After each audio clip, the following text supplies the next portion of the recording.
So,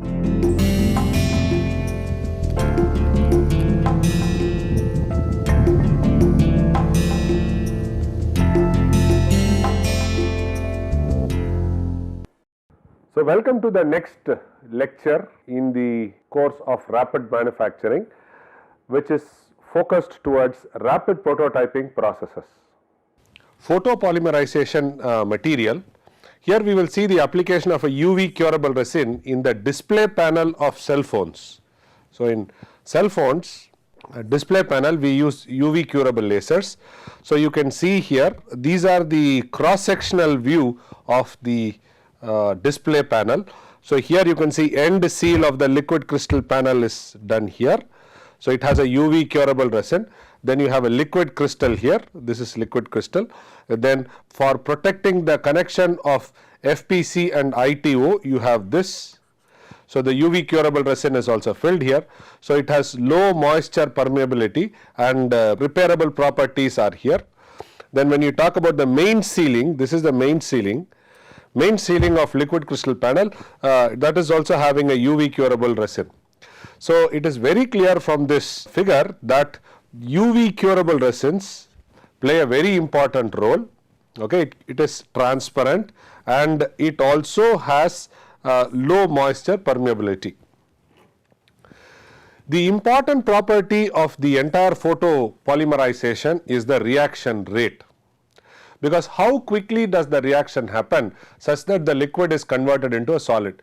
You can make it in one shot, liquid to solid, or liquid viscoelastic nature and then solid.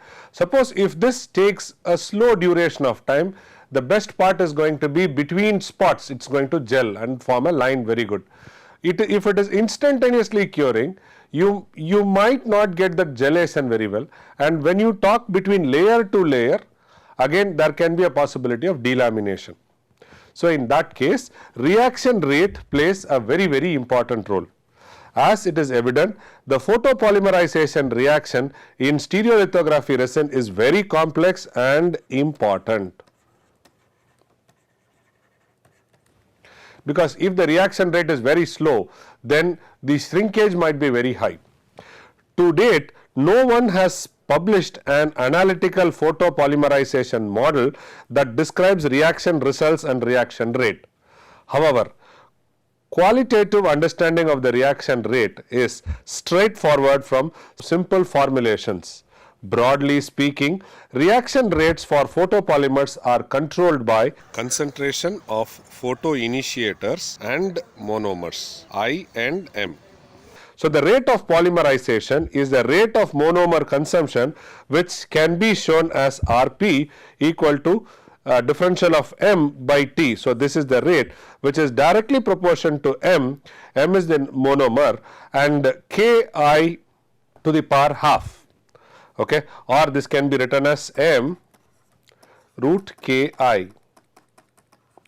That is a function of radical generation efficiency, the rate of radical initiation. Hence, the polymerization rate is proportional to the concentration of monomer, but is only proportional to the square root of the initiator concentration. This is a very important point. So, what is the effect of the initiator concentration with respect to monomer? Using the similar reasoning, it can be shown that the average molecular weight of polymers is the ratio of the rate of propagation and the rate of initiation.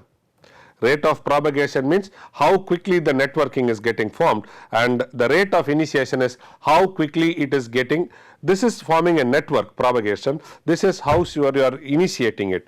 So, the average weight which is otherwise called as kinetic average chain length VO can be written in terms of Rp by Ri.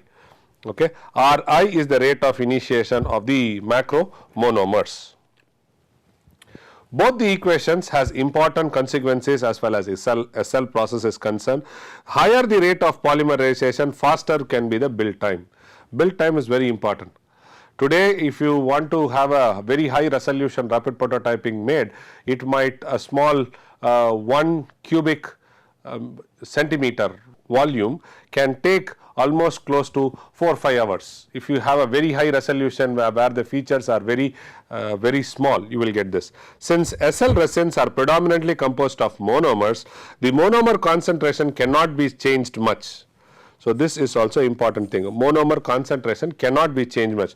Hence, the only other direct method of controlling the polymerization reaction and the kinetic average chain length is through concentration of the initiators. They are sometimes very crudely called as catalysts. This can be changed. However, the first and the second order equation indicates a trade-off between these characters. Doubling the initiator concentration only increases the polymerization rate by 1.4 times, but reducing the molecular weight of the resulting polymer by the same amount. So, strictly speaking, this analysis is more appropriate for acrylate resin since epoxy continues to react after laser exposure. So, second equation does not apply well for epoxies. However, the reaction of the epoxies is still limited. So, it can be concluded that a trade-off does exist between polymerization rate and the molecular weight of the epoxy resin. So, molecular weight of epoxy resin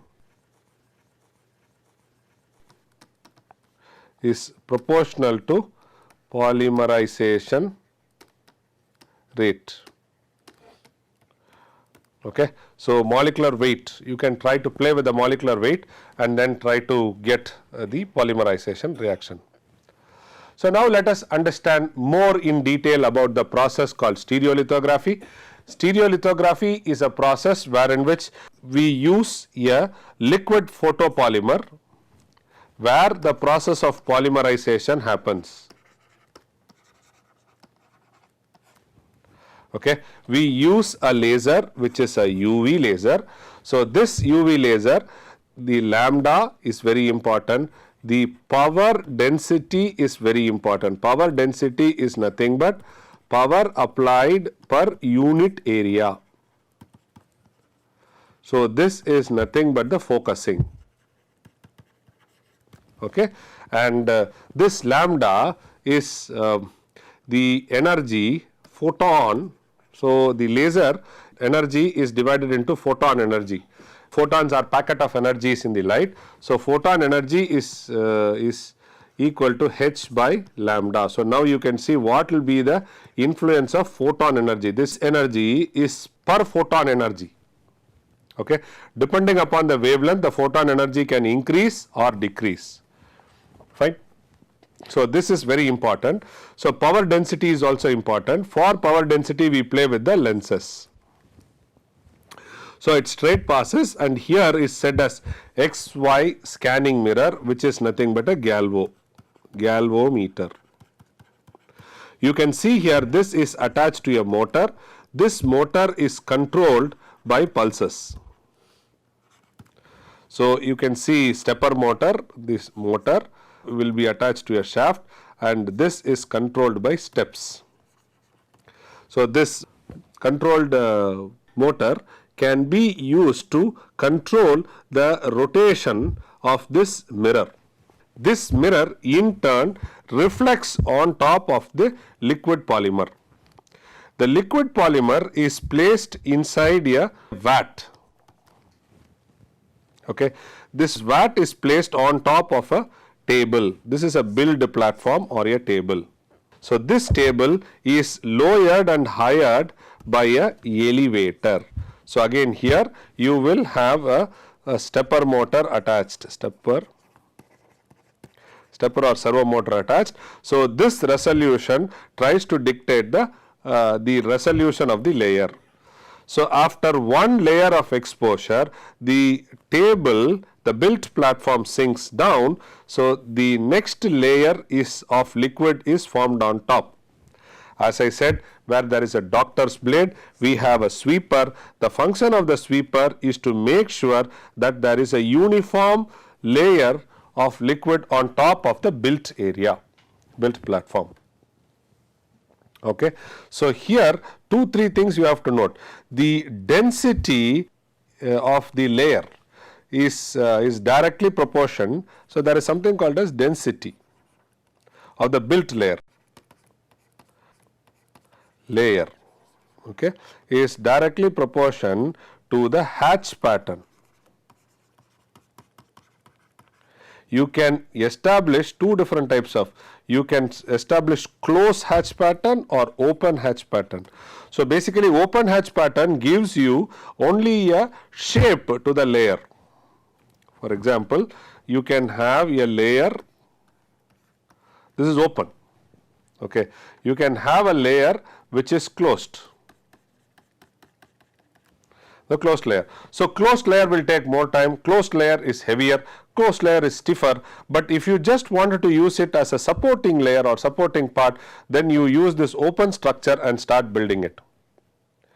Okay. So this is about the stereolithography process, and here you just by changing the density of the built area, you can try to make certain portions weaker, so this weaker portion can be chiseled off as and when you start growing it. The stereolithography creates a solid part by selectively solidifying.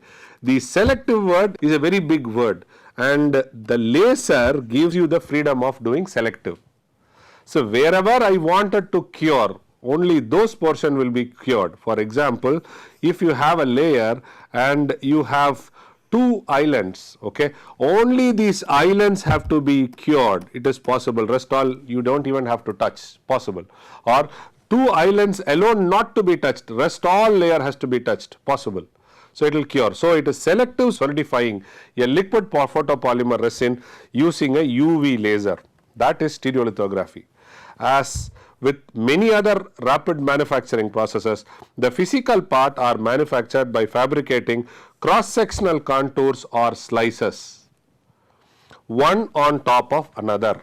For example, I have a shoe, okay.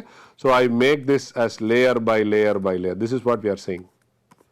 So fabricating a cross-section contour or slice one on top of another.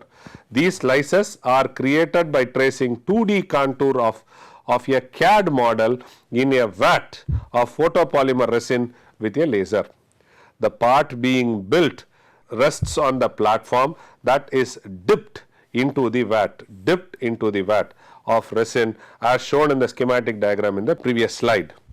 After each slice is created, the platform is lowered, the surface of the vat is recoated, then the laser starts to trace the next slice of the CAD model, building the prototype from the bottom up. So you are trying to build the part from bottom to top. That is what is called as bottom up approach. A more complete description of SL process may be found in. So the creation of the part requires a number of key steps. One is input data. Basically the input data comes from 3D solid CAD model. Okay. Then what we do is we try to make the part preparation. Then we try to do the layer preparation. And finally the laser scanning in the two-dimensional cross section in each slice is carried out. The input data consists of STL created from a CAD file or reverse engineering data. Input CAD file. This CAD file, as I told you, has to be a solid model, not a surface model. Predominantly we go for solid model, 3D solid model, or reverse engineering data, point cloud data or MRI data, CT data. That's what we are saying here.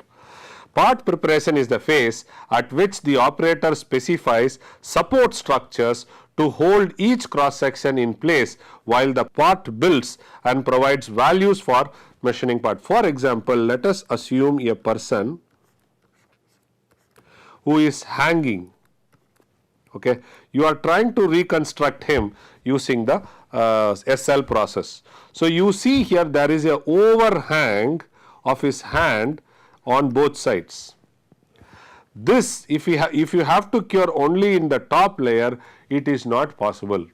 So what we do is we first see how do we support this layer from the bottom to this area, and then when it comes to this height or this level, you see that the UV laser falls on it and then creates it.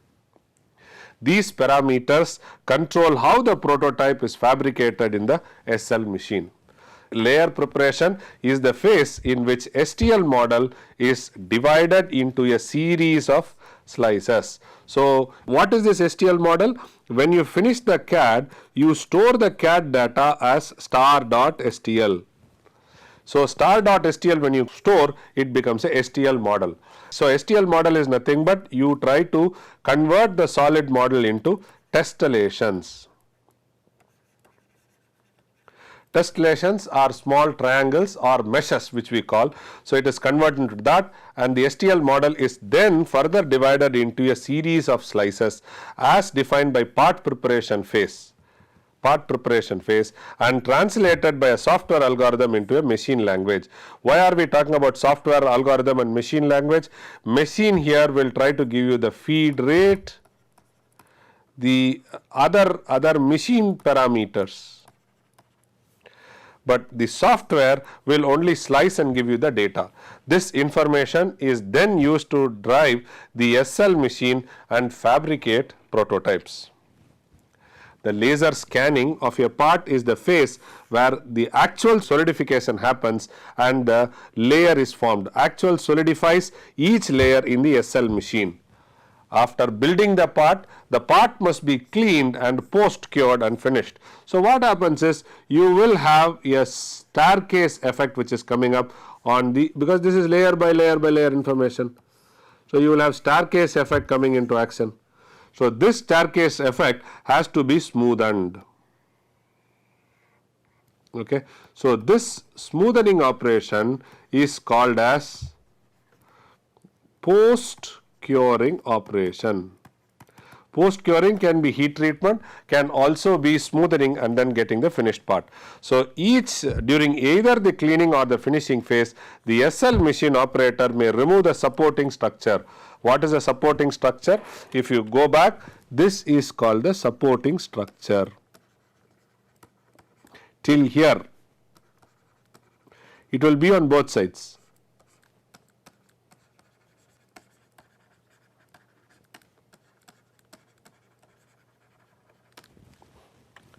During finishing, the operator may spend considerable time sanding and filling the part to provide the desired surface finish. So, this is what I said, smoothing can happen by doing this, that is basically finishing the surface, or if you want you can try to even post cure. Post cure is nothing but we do annealing or maintaining the polymer.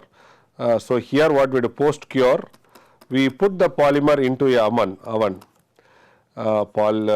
Product into oven, maybe for some temperature, whatever, depending upon the polymer, and we place it at time. So, we make sure all the networking between the monomers which was initiated has to be completed.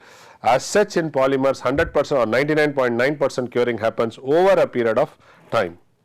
So, the typical SL machines have many subsystems. After the process is over, you will have subsystems. So, one is recoating system, platform system, VAT system, laser and optic system, and control system. These are the subsystems. When you talk about modular concept, this is what we were trying to talk about. Subsystem 1, subsystem 2, subsystem 3, subsystem 4, and subsystem 5. So, if you see that in this entire SL machine, if the controller is bad, so we just replace controller. So, here it also has a proper interface with rest of the machine. Okay. So, this is what is a product divided into several sub modules, and each module has a function, which I explained in the previous slides. Each module has its own function. If one function conks off, it does not have any influence on the others. So, you replace this function and then do it. And when you do a subsystem, again you have several parts in it. So, you remove and strip it off and see which part is defective, just replace that. That is how the modular concept works. So, this is we saw in detail in the previous system. So, here we are only seeing the new thing is pre-coater blade. So, the pre-coater blade tries to push the liquid on top of this layer when it is getting formed, so that you have a uniform thin layer which is getting formed. Now, which dictates the layer thickness, or how small can the layer thickness be? Generally, the layer thickness depends on the resolution of the elevator. So, this resolution primarily dictates the thickness layer. The next one is the spot. Okay, what depth it goes on a Gaussian distribution. And the next one is going to be the table XY movement. So, all these things dictate the resolution of the object. So, liquid resin, vat, I have explained all these things in detail. Recoating is done using a shallow dip and a recoater blade sweeps. This is what I said. The process can be described as follows. After a layer has been cured, the platform dips down by a layer thickness.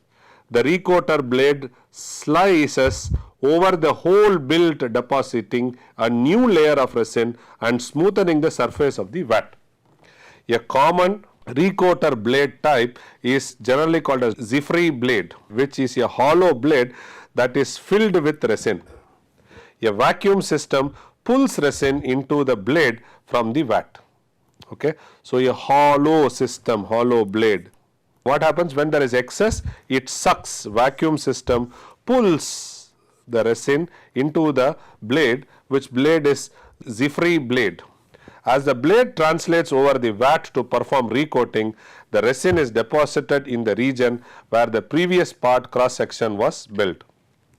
When the blade encounters a region in the vat without resin, the resin falls into this region since the weight is stronger than the vacuum force. So, you have understood. So, if there is a small vacuum, or if there is a small island which is created where there is no resin, the blade encounters a region in the vat without resin, the resin falls into the region since the weight is stronger than the vacuum force. The blade alignment is critical to avoid blade crashes, when the blade hits the part being built and often delaminates the previous layer. So, when the blade moves, it also moves with a certain force/speed. When it is slightly higher, when there is an undulation, it will try to hit undo. The blade gap, the distance between the bottom of the blade and the resin surface, and the speed are important variables for the user to control. Platform consisting of a built platform that supports the part being built and an elevator that lowers and raises the platform. The elevator is driven by a lead screw. Lead screw is nothing but a ball screw mechanism which is there in CNC machine. So, you will have to, this decides the resolution. A vat system is simply the vat that holds the resin, combines with the level adjusting device and usually an automatic refill capability. The optics system consists of a laser, focusing and adjusting optics, and two galvanometers that scans the laser beam across the surface of the vat. Modern SL machines have solid state laser that have more stable characteristics than their predecessor. Various gas lasers were there. So, solid state lasers are more efficient. So, today we use NDYO4 laser, then that output radiation is 1064 in the near infrared. Additional optic devices triple the frequency of 354 nanometer in the UV range. So, we do the additional tripling, doubling is there, tripling is there, it just divides. So, you get to this. The laser has a relatively low power in the range of 0.1 to 1 kilowatt as compared with the laser used in other RM process and material processing application. So, the important thing to note is laser. This laser is a NDYVO4 laser, which is nothing but a solid state laser, so that it has a better life and it can help to give better resolutions. The control system has three main subsystems. You have process controller, controls the sequence of machining operation. Typically, this involves executing the sequence of operations that are described in build file that was prepared for a specific part or a set of part. Process controller. Commands are sent to the various subsystem to actuate the recoating blade, to adjust the resin level, or changing the vat height, or to activate the beam controller is done by the process controller. The sensors are used to detect resin height and to detect force on the recoater blade to see whether there is any clash. The beam controller converts the operating description into the action that adjusts the spot diameter, focus depth, scan speed and other things. Spot diameter, focus depth. See, when you look of a laser, you always have a waist. So from here to here, where this Z will be in 1 micron or something like that. So here will be your focal plane. So from here to here, wherever you place the focal plane, so you can shift up or down, so that you get in this distance, wherever it is, you try to get a same performance. And when you push it up, you get into defocusing. When you push it down, you get into defocusing. What is defocusing? The beam diameter is expanded. Moment beam diameter is expanded, the flux reduces. What is flux? Power density. Flux is heat per joules per millimeter square, that reduces. The environmental controller adjusts resin vat temperature, and depending upon the machine model, adjusts the environmental temperature and the humidity. The main advantages of SL technology over the other RM parts is part accuracy and finishing. These characteristics lead to a wide range of usage of SL parts as form, fit, to a lesser extent functional prototype. It is to a lesser extent functional prototype. SL machines are used for form, fit analysis. Okay, and since it is made out of polymer and that too which is starting from liquid, the strengths are weak. So it will be predominantly used for prototyping only. When you talk about prototyping, form fit you can use, and sometimes you can use for functional analysis also. The two-dimensional accuracy for SL machines are often quoted as the ratio of an error per unit length. For example, it is 0.002 inch by inch. So the error per unit length is told when we talk about the accuracies. Accuracies are told in error per unit length. Modern SLS machines are somewhat better than this. The layer-based building phenomena and errors. Several phenomena should be noted since they are common to all the radiation and layer-based RM process. The most obvious phenomena is discretization. Example, a stack of layers causing staircase effect. Suppose you have an object like this, and if I have to divide it into several layers,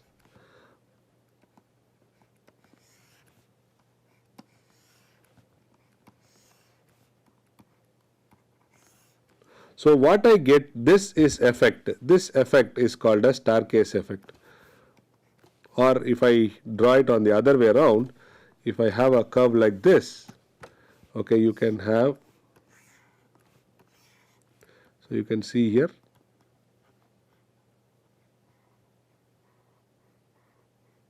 I have exaggerated, so you will have the effect like this, because every layer is like this, one layer stacked on the other layer, stacked on the other layer. So when you see that, this is called as the error. Error in the object what you formed and the error in the object what you got. So all these things are happening because of the phenomena called discretization. A stack of layer causes staircase steps on slant or curved region. In straight you will not get this effect. Whenever there is a change in slope you will have this. So layer wise nature of most RM process causes edges of layer to be visible. Conventionally, commercial RM processes build parts in a material safe mode. Means that the staircase effects are on the outer side of the CAD part surface. Please note down this. material safe mode. Outside of a CAD part surface, technicians can sand or finish part. The material they remove is outside the desired part geometry.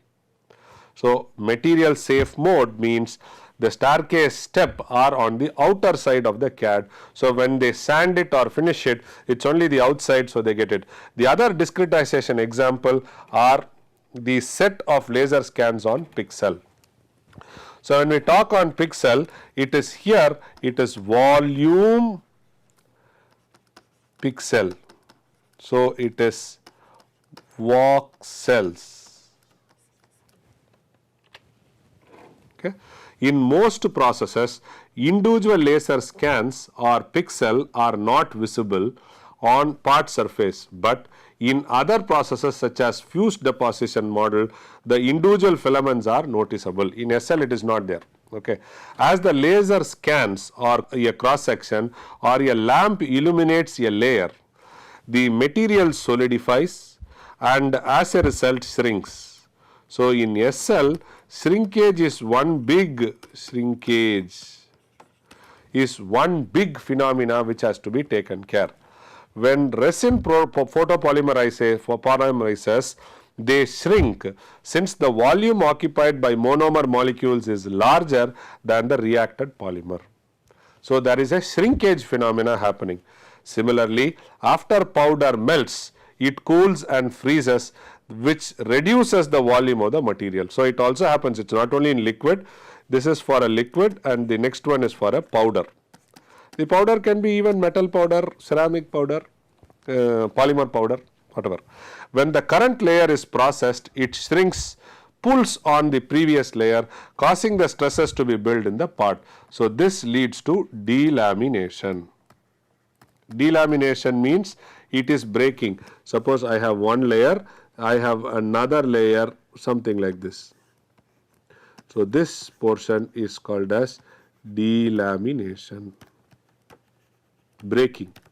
This is layer 1, this is layer 2. Okay, breaking. That is delamination. I have exaggerated, just peeling off. And this the stresses which are remained are called as the residual stresses, which has a major influence on the dimensional accuracy of the part. SL scan patterns. Weaver. Prior to the development of weave, scan patterns were largely an ad hoc development. Weave. As a result, post-cure curl distortion was the major accuracy problem. The weave scan pattern became available to use in late 1990s. The development of weave began with the observation that distortion in post-curing parts was proportional to the percentage of the uncured resin after removal from the SL vat. Another motivating factor was the observation that shrinkage lags exposure and that this time lag must be considered when planning a pattern on the scan layer. This is very important. Was the observation that shrinkage lags exposure and that this time lag must be considered when planning the pattern of laser scan. The key idea in weave development was to separate the curing of the majority of the layer from the adherence of that layer to the previous layer. So, curing was to separate curing and adherence. The weave style consists of two sets of parallel laser scans. First, parallel to the x-axis, apart with a cure depth of 1 mm less than the layer thickness. Second, parallel to the y-axis, spaced 1 mm apart, again with the cure depth of 1 mm less than the layer thickness. So, this is how you form a weave styling. So, this is what is the weave styling. The weave build style cures about 99% of the resin at the vat surface and about 96% of the resin volume through the layer thickness. So, built style cures about 99% of the resin at the vat surface on the top, and about 96% of the resin volume through the layer thickness. Figure below shows a typical weave pattern illustrating how weave gets its name. So this is 1 mil in X, this is the pitch between the two layers, and this is the width of one layer. Comparing with previous build styles, weave provides far superior results in terms of eliminating cure and warpage. So even though weaves was a tremendous improvement, several flaws were observed with its usage. Corners were distorted on a large surface. Microfusers occurred. It was concluded that significant internal stress developed within part during the part building, not only for curing. As a result, improvement of weave were investigated, leading to the development of star weaves. So this weave pattern had a problem, so then they went for a star weave. So this is called the star weave. We will see star weave. Star weave was released in October 1991, roughly 1 year after the weave. Star weave addresses all the known deficiency of weave and worked very well with the resin available at times. Weaver deficiency were traced to the consequences of two related phenomena, the presence of shrinkage and the lag of shrinkage related to the exposure. These phenomena led directly to the presence of large internal stresses in the part. Star weave gets its name from three main improvements: staggered hatch, and then alternating sequence, and retracted hatch. So this is weave, this is star weave, this is weave. Okay. Staggered hatch directly addresses the observed microfillets, considering figure below, which shows the cross-section view of the hatch vector between two layers. Okay. The hatch vector in weaves from vertical walls that do not directly touch, whereas in star weave the hatch vectors are staggered. So it's like stitching between two Gaussian distribution.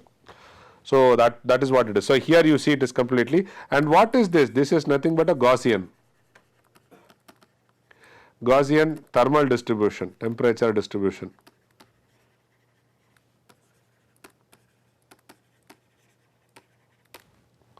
Okay, temperature distribution. Star weave, the hatch vector are staggered such that they directly adhere to the layer below. Star weave, to elevate this, alternating hatch vectors are retraced from the boundaries. So from the boundaries alone, retraced from the boundaries. So you can see these are the borders, these are the hatches which are done. So this retraced hatch is performed for both X and Y vector. So that what happens, this is like a limiting end which has on the both sides for doing it. So ACES scan patterns. So this is accurate clean epoxy solid was the answer to this needs. ACS is not just a scan pattern but is a family of built style. The operating words of ACS acronym is accurate. Okay. So rather than achieving 96%, typically it talks about 98% curing. So it avoids internal stresses, cure and warps. So this is the scan pattern. So here are the details: varying layer thickness, you can see, hatch spacing, hatch over cure, fill over cure, blade gap percentage, sweep in time, Z waiting time and pre-dip layer. So these are the set of details for various variables which is used in SL, where ACS scan patterns are used. The vector scan microstereolithography is an advancement, when the difference between stereolithography and microstereolithography is the word micro, where the dimensions of the part whatever is getting developed is very small. Several processes were developed exclusively for microfabrication application based on photopolymerization principle, using the laser and X-ray as an energy source. These processes build complex shaped parts that are typically less than 1 millimeter in size. They are referred as microstereolithography, MSL, integrated hardened stereography, or deep X-ray lithography, and other names. In contrast to the conventional SL, vector scan technologies for the micro scale typically have moved the vat in XYZ direction rather than scanning the laser beam in two directions. So, to focus a typical laser to a spot size less than 20 millimeter requires a laser focal length to be very short, causing difficulty for scanning of the laser. So, laser focal length should be very short. So, that is what is used in microstereolithography. So, here we use 325 nanometer, which is helium cadmium laser is used. The beam diameter is around about 0.33 and the divergence is 1.25 milliradians. Okay, it propagates 280 millimeter, then encountered a divergence lens and a convergence lens which is 85 millimeter away. So, with this what we do is we start focusing it to a very stringent spot. So, in contrast, the high resolution of microstereolithography system with laser spot size is in the order of 10 millimeter. So, here we talk about the Rayleigh effect, but these things you can read by yourself. So, the example of devices built with this method include tubes, manifolds, springs and flexible microactuators and fluid channels on silicon for various MEMS application. Tagashi and Nakajima had demonstrated the use of this technology for connecting MEMS gear together on a substrate. The artifacts fabricated using micro SL can be used as a mold for subsequent electroplating followed by removing of the resin. So, microstereolithography was used, and the literature it was said that Iketa and Hirova Tari were the two who used it exhaustively. So, here are the resolutions which we talk about. These are the capabilities of the machine. So, 5 millimeter spot size of a UV beam, position accuracy is 0.25 and then minimum size of unit of hardness is 5 millimeter cross 5 millimeter. The maximum size of fabrication structure is 10 millimeter cross 10 millimeter. Mask projection, photopolymerization, technologies and processes. Mask projection. Several groups in Japan and Europe pursued mask projection stereolithography technique. The main advantage of mask projection is the speed. Since the entire part cross section can be cured at one time, it can be faster than the scanning of a laser. The dynamic mask can be realized by LCD screen, by spatial lighting modulator or by DMDs such as digital light processing chip manufactured by Texas can be used for producing this. So, the mask projection stereolithography is much faster than the normal one. Some of the earlier utilized LCD, then it became LED. As today LED is exhaustively used displays as their dynamic mask, while another early system such as spatial light modulator was used. The remaining system uses DMD. So, the latest system uses a UV lamp which is radiated and we get it. So, commercially this technique was commercially brought by Microtech Germany. So, they were doing this. So, they developed several of these devices for their application.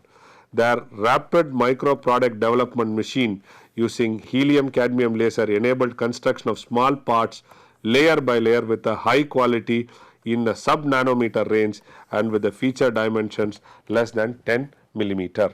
So, look at it, feature size is in the nanometer range.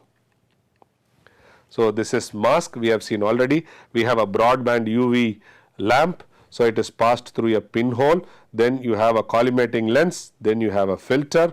This filter hits at a DMD, digital micrometer device.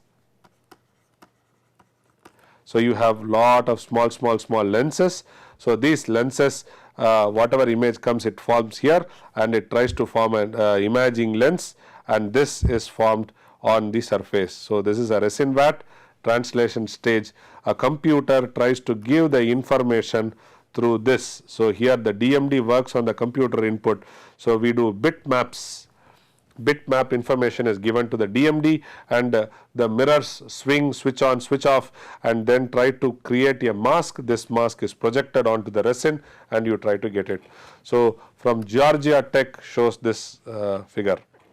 So, this is mask projection stereolithography technique. So, you have a controller, you have a UV lamp, this is a UV lamp, you had optics, you have DMD mirror and then you have a vat location and then you have a stage which moves up and down. Similar to conventional SL, MPSL process starts with a CAD model of a part which is then sliced at various heights. So, CAD model of a part which is then sliced at various heights. So, that means to say the layer thickness can be varied. Today we talk about a technique called as adaptive slicing, where in which you can have slice like this, slice like this, slice like this, slice like this. So, this is adaptive slicing, layer of varying height. Each resulting slice cross section is stored as bitmaps to be displayed on the dynamic mask. UV radiation reflects off on the on micromirror and is imaged onto the resin surface to cure a laser. In a system at Georgia Tech, a broadband UV lamp is the light source, a DMD is the dynamic mask. Automated XYZ stage is used to translate the watt of a resin in 3 dimension. Standard SL resins are typically used in this process. So, this is how the process looks like. So, you can see the lens system. We have talked about the built envelope. What is the built envelope? That means to say the area within which the object can be done. Look at the resolutions what we talk about, and then pixel size we talk about in microns, and high resolution will be this. So, higher the resolution, better will be the clarity of the feature, but the longer will be the time of build. You can see the layer thickness can vary from 25 millimeter to 150 millimeter. However, several of the machine models have a very important difference. They build parts upside down and do not use a recoating mechanism. So, recoating can be removed. Recoater can be removed when we use upside down. That means to say upside down setup. That means to say when we go build the object like this. So, it is the layer grow or the layer are built in this layer are built top to bottom. Okay. So, after the vat is illuminated vertically upward through a clear window. After the system irradiates a layer, the cured resin sticks to the window and cures into the previous layer. The windowing platform pulls away from the window at a slight angle to gently separate it from the windows. So, the advantage of this approach is in 3 folds. No separate recoating mechanism. See, you have also learned as and when you start introducing design for manufacturing, we have to reduce as many parts as possible. So, if a coater subsystem itself can be removed, the life of the machine is high. So, no separate recoating is there. The top vat surface being irradiated in a flat window, not a free surface, enabling more precise layers to be fabricated. The third one is going to be eliminating a regular vat. So, the device process is done. So, instead of having a supply on heavy demand material feed system, this can be used. The main disadvantage is small and fine features may be damaged when the cured layer is separated from the window. Mask projection photopolymerization. So, this can be written as MPLSL modeling.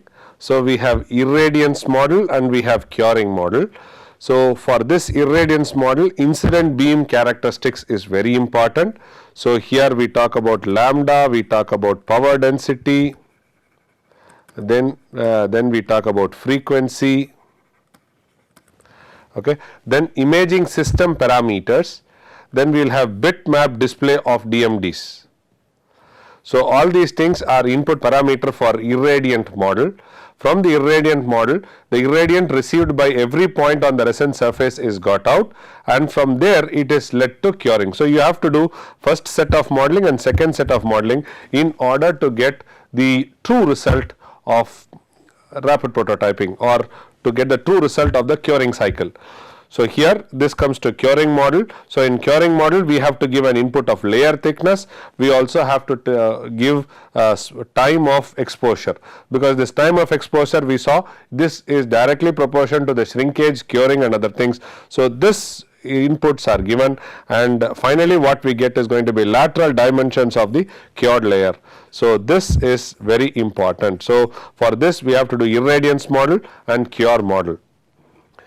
In principle, however, it is easier to correct from these errors than in point-wise SL system. So in this mask projection, so here error correction is easy, important point, as compared to that of point, right, as point-wise stereolithography. The method called as compensation zone approach was developed to compensate for this unwanted curing. A tailored volume is subtracted from the underneath the CAD model to compensate for the increase in the Z dimension that could occur due to the print through. So using this method, more accurate parts and better surface finish parts can be achieved. So this mask projection model is going to give or is giving a better result in terms of part geometry, accuracy and surface finish. The next technique is 2-photon stereolithography. We saw 3: point-wise, then mask projection, then 2-photon. In 2-photon stereolithography, 2P SL, 2P, this is 2-photon. Photon is the pulse, is the energy packet. Light energy packet is nothing but photon. Okay, processes. The photo initiator requires 2 photons to strike it before it decomposes to form a free radical that can initiate polymerization. So 2 photons must strike it, decomposes to form a free radical that can initiate polymerization. The effect of this 2-photon requirement is to greatly increase the resolution of the photopolymerization process. Why? Because here we don't talk about layer by layer approach. Okay.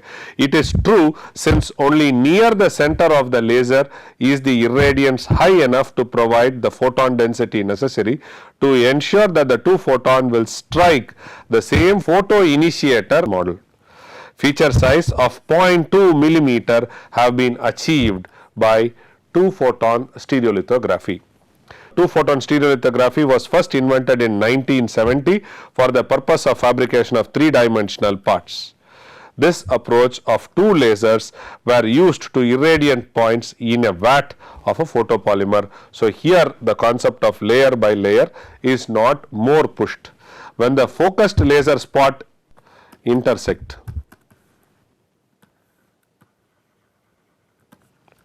laser 1, laser 2 intersect,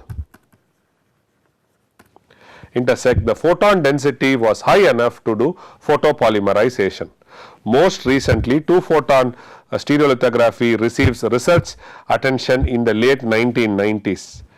We will see the schematic diagram in the next slide. So here we use a high power Tie-Sapphire laser of wavelength 790 nanometer, pulse width of 200 femtosecond, millisecond, microsecond, nanosecond, femtosecond, okay, and the peak power of 50 kilowatt.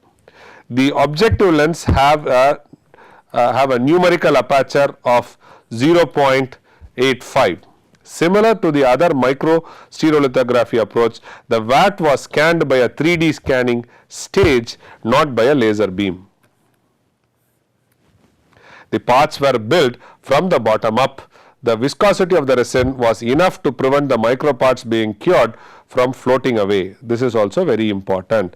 The viscosity of the resin plays a very important role here to do this.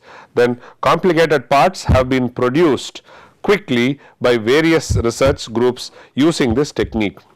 So this is how a typical setup look like. You have an argon ion laser, you have a Tie-Sapphire laser. So this argon ion, Tie-Sapphire, it initiates, the photons are emitted, then you have shutter, it hits a mirror. So this mirror use the objective lens of objective lens with a numerical aperture of 0.85. So it tries to strike the objective lens. From the objective lens, it focuses itself to or it focuses towards the vat.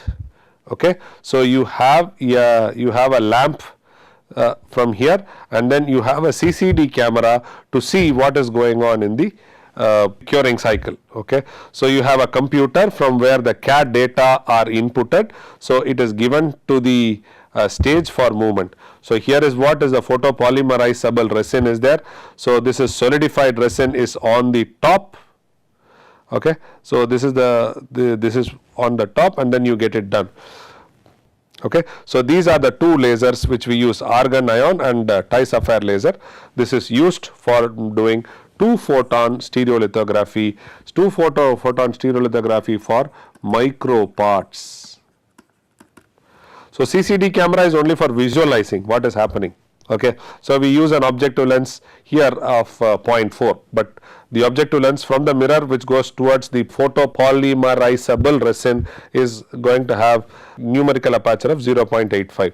So these are few examples which are done using 2-photon stereolithography. So it is a micro bull, so it is produced in 13 minutes. The shell of the micro bull was cured by 2-photon stereolithography, while the interior was cured by flood exposure of UV. So you see, you can use this too and you can cure it. From this, what can be inferred? From this we can infer that if you want to make micro parts for prototyping, okay, stereolithography can be very exhaustively used. And in stereolithography also, you can see whether to use a point-wise, mask type or 2-photon. 2-photon is going to give you very high resolution and make very small feature parts. If you want to make large parts, then you can always go for mask type, and you can also go for point. The mask projection stereolithography is going to give you good dimensional accuracy and large parts. In summary, photopolymerization process makes use of liquid, irradiation, curable resin called as photopolymers to fabricate parts. Upon irradiation, these materials undergo a chemical reaction and become a solid. So liquid becoming a solid, converted to a solid by light. Several methods of illuminating photopolymer for part fabrication were presented, including vector scan point-wise processing, mask projection, layer-wise processing, and 2-photon approach. The vector scan approach is used with UV laser in the stereolithography process, while DLP mirror array chips are commonly used for mask projection techniques, because in vector it will pass through an objective lens. So here in mask projection you will have a DLP, the galvo, you remember whatever we were talking about. Here you will have small mirrors, and these mirrors can be swinged to get varying masks made and projected on to the liquid. The 2-photon approach, which has the highest resolution, remains of research interest only. The advantage, disadvantage and the unique characteristics of all these three approaches were summarized. The photopolymerization process lend themselves to accurate analytical model due to the well-defined interaction between the radiation and the photopolymers. An extensive model for laser scan SL was presented, while a simpler one for MPSL model was summarized. So to recapitulate whatever we saw in this chapter, we explained why SLS is a good process to use to fabricate patterns for investment casting and metals. So whatever comes out of it, whatever you fabricate, it is a prototype. So this prototype can be used for making patterns, or the prototypes itself can be used as patterns. So it is called as direct tooling. Okay, or we can use this for making a mold, so it is called as indirect tooling. Explain why 2 photo initiators are needed in most commercial stereolithography resin. Explains what these photo initiators do. What do we understand by photopolymerization material? What are reaction rates? We saw about the dm by dt. Okay. Explain the SL process overview, how to work with SL machine and SL scan patterns. What do we understand by the term vector microstereolithography? These are some of the points which we saw in this chapter. And now the task to students. So, the task to students will be try to take a photo negative, which in earlier days we used to say in ordinary analogous camera. So, where in which we put a film roll, we get a photo negative. Try to take a photo negative and project the photo negative on the screen, right, using torchlight or whatever, using some light source, torchlight. Okay. See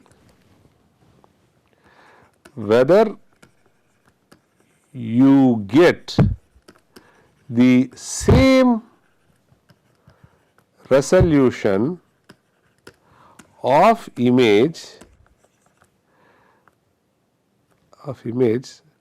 when we move from center of the image to corners. Okay. 3. If it is same, then y. If it is not same, also tell me why. Next, try to take a polymer, okay, and heat it. Record visually what happens to the polymer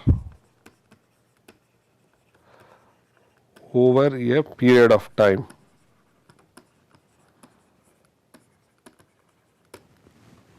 Okay. And finally, try to make a list of thermoplastic and thermoset resins and understand their structure. Okay. These are the homework, these are small assignments which students you can try, and this trying of these tasks will give you more insight about the process. The third question which I have posted in front of you is a very challenging question to answer, by the way. So, you have to read lot of books and then try to figure out why is it. What I am trying to say is the image quality at this point will not be the same. If it is same, then why? If it is not same, why? So, this is the film. Thank you very much.